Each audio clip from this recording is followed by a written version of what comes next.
So mga idol, mga lodi, mga kasilebi, ito pong image na pinapakita ko sa inyo ay ito po yung sample ng withdrawal kay Silebi. Ano po? So makikita nyo po yan, complete details po yan. Andyan po yung magkanong Pansy token yung i-withdraw, magkano po yung conversion niya sa USD pag naging pera na siya o pag ipapasa na kay coins.ph. At andyan din po yung gas fee o yung ATH. So ayan po, makikita nyo sa parting taas yung fee, yung 0.0014 ATH.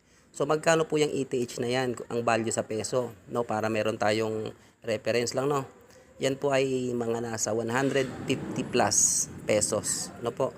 Pero kung tayo magdi-deposit ng ETH dito kay Pansy Wallet, dapat higit pa doon. So, pagpalagay na natin mga 500 pesos or 700, okay na okay po yan. Sobra pa yan. Magagamit pa natin sa mga susunod nating withdrawal. Ano po? Yun lang po. Maraming salamat.